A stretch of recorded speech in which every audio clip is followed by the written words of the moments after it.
నా పేరు యామ మురళీ గౌడ్, గౌడ సంక్షేమ సంఘం రాష్ట్ర అధ్యక్షుని.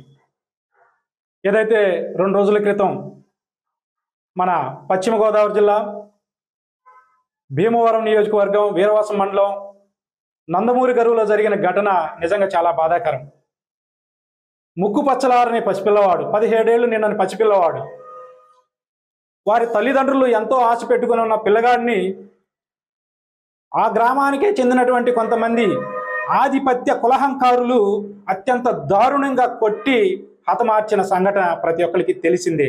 అయితే రాష్ట్ర వ్యాప్తంగా కానివ్వండి, దేశవ్యాప్తంగా కానివ్వండి, ఇలా ఎందుకు జరుగుతున్నాయని మనం ఒక్కసారి పరిశీలిస్తే ఎక్కడ చూసినా కానీ ఈ బీసీ జాతికి సామాజిక భద్రత లేదు. సామాజిక భద్రత లేకపోవటం వల్లనే ఈ యొక్క ఆధిపత్య కులాలు వచ్చేసి ఈ విధంగా దాడులు చేస్తూ ఉన్నాయి. చెట్టంతా ఎదిగిన ఆ కొడుకుని పోగొట్టుకున్న ఆ తల్లిదండ్రుల శోకం నిజంగా వర్ణాతీతం. ఈ సామాజిక భద్రత కల్పిస్తారన్న ఉద్దేశంతోనే సుమారు సంవత్సరం క్రితం ఏదైతే ప్రతిపక్షంలో ఉన్నటువంటి తెలుగుదేశం పార్టీ అప్పుడు ఒక స్పష్టమైన హామీ ఇచ్చింది. అమర్నాథ్ గౌడ్కి విషయంలో ఒక ఇబ్బంది కలిగినప్పుడు తెలుగుదేశం పార్టీ, బీజేపీ పార్టీ, అదేవిధంగా జనసేన, అన్ని రకాల పార్టీలు వచ్చి ఈ బీసీ బిడ్డకు జరిగిన అన్యాయం మరే బీసీ బిడ్డకు జరగకుండా ఉండటానికి మా కూటమి అధికారంలోకి వస్తే బీసీలకు ప్రత్యేక రక్షణ చట్టం ఇస్తామని చెప్పేసి ఆ రోజు హామీలు ఇవ్వటం జరిగింది. బీసీలంటేనే ఆశావాహులు, ఏదో మాకు గొప్ప జరగబోతుంది, మాకు భద్రత కలగబోతుంది అని చెప్పేసి ఈ యొక్క కూటమి ప్రభుత్వాన్ని అధికారంలోకి తెచ్చుకున్న పరిస్థితి. అయితే నేటికి దగ్గరగా సంవత్సరం కావస్తున్నా కానీ ఆ బీసీ రక్షణ చట్టం లేకపోవడం వల్ల ఈరోజు మరో బీసీ చిన్నారిని కోల్పోయిన పరిస్థితి. అంటే ఈ బీసీ చిన్నారిని కోల్పోవడానికి నైతికంగా ఖచ్చితంగా ఈ యొక్క కూటమి ప్రభుత్వం బాధ్యత వహించాల్సిన అవసరం ఎంతైనా ఉంది. అదే రక్షణ చట్టం తెచ్చి ఉంటే ఈ హత్య జరిగి ఉండేది కాదని చెప్పేసి మా అభిప్రాయం. కాబట్టి ఇప్పటికైనా మించిపోయింది లేదు. ఈ యొక్క ప్రభుత్వం చిత్తశుద్ధితో బీసీల పట్ల ఉన్నామని నిరూపించుకోవాలి అని అంటే ఖచ్చితంగా బీసీ రక్షణ చట్టం తేవాల్సిందే. దేని పక్షంలో ఖచ్చితంగా బీసీలకు జరిగే నష్టం మీద, ప్రతి ఒక్క నష్టం మీద ఈ యొక్క ప్రభుత్వాలు జవాబు చెప్పాల్సిన పరిస్థితి ఉంటుంది. రాబోయే రోజుల్లో బీసీ ఆగ్రహాన్ని చవి చూడకుండా ఉండాలి అంటే మీరు ఖచ్చితంగా బీసీల పక్షాన నిలబడి ఏదైతే బీసీ రక్షణ చట్టం హామీ ఇచ్చారో దాన్ని నిలబెట్టుకోవాలి. అదేవిధంగా ఏదైతే ఆ బాధిత కుటుంబానికి ఆర్థిక చైతన్యం, చేయూతం ఇచ్చే విధంగా కూడా ప్రభుత్వం వెసులుబాటు కల్పించుకొని ఆ యొక్క కుటుంబాన్ని ఆదుకోవాలని చెప్పేసి తెలియజేస్తా ఉన్నాను. అదేవిధంగా ముఖ్యంగా జనసేన అధినేత పవన్ కళ్యాణ్ గారు, మీకు మరొక్కసారి విన్నవించుకుంటున్నాం. అక్కడ దాడి చేసిన సామాజిక వర్గం ఎంత భయానక వాతావరణం సృష్టించింది అంటే అక్కడ ఈ యొక్క బీసీ జాతి సామాజిక వర్గాలు చాలా తక్కువ మంది ఉన్నారని చెప్పేసి కనీసం వాళ్ళకి నిత్యావసరాలు ఇవ్వటానికి కూడా జాతి వివక్షత చూపిస్తున్నట్టు పరిస్థితి. ఒక రకంగా చెప్పాలంటే పవన్ కళ్యాణ్ గారు ఈ జాతి వివక్షత ఇలాంటి ఉండకూడదని చెప్పేసి చాలా సందర్భాల్లో వారు మాట్లాడారు. కానీ ఇక్కడ చూస్తే ఈ యొక్క నియోజకవర్గంలో జాతి వివక్షత అంటే ఈ యొక్క బీసీ బిడ్డలపై జాతి వివక్షత చూపుతూ ఈ యొక్క ఆధునిక సమాజానికి దూరం చేయాలని చెప్పేసి కొన్ని సామాజిక వర్గాలు చేయటం నిజంగా బాధాకరం. కాబట్టి ఇలాంటి అంశాల మీద కూడా స్థానిక ఎమ్మెల్యే గారు కూడా ఆలోచన చేయాలి. అదేవిధంగా జనసేన అధినేత పవన్ కళ్యాణ్ గారు కూడా ఇలాంటి అంశాలను పరిగణలోకి తీసుకొని ఇలాంటివి మళ్ళీ పునరావృతం కాకుండా చట్టబద్ధమైన చర్యలు తీసుకొని ఈ యొక్క జాతులకు సంరక్షణ కల్పిస్తారని చెప్పేసి కోరుకుంటున్నాను.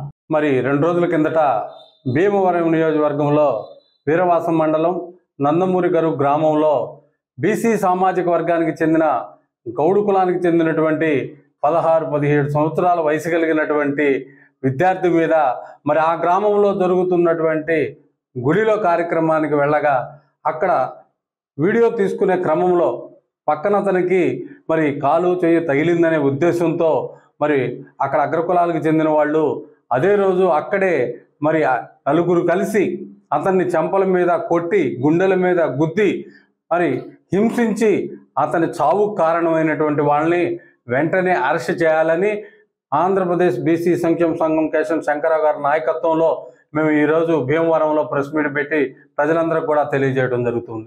అయితే ఈ గ్రామంలో మరి అక్కడ ఉన్నటువంటి బీసీ సామాజిక చెందిన 2-3 కులాలు, అటువంటి 2-3 కులాల మీద అక్కడ ఆ గ్రామంలో వివక్షత చూపి ఇంతకుముందు కూడా రేషన్ తీసుకునే విషయంలో కూడా మరి కులాన్ని బట్టి అక్కడ రేషన్ ఇవ్వటం అంటే ఇది దీని మీద పౌర సేవల శాఖ మంత్రి నాదెండ్ల మనోహర్ గారు కూడా దీన్ని దృష్టిలో పెట్టుకోవాలి.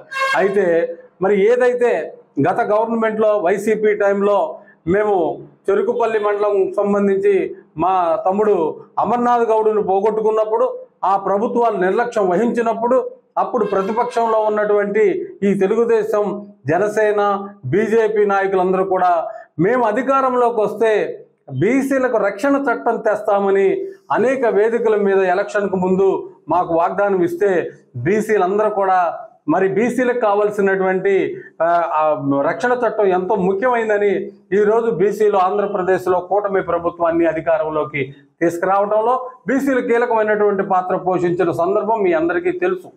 మరి అటువంటి సందర్భంలో మీరు సుమారు సంవత్సరం కావస్తుంది కూటమి ప్రభుత్వం వచ్చి, నేటికి బీసీ రక్షణ చట్టం మీద మీరు దృష్టి పెట్టలేదు.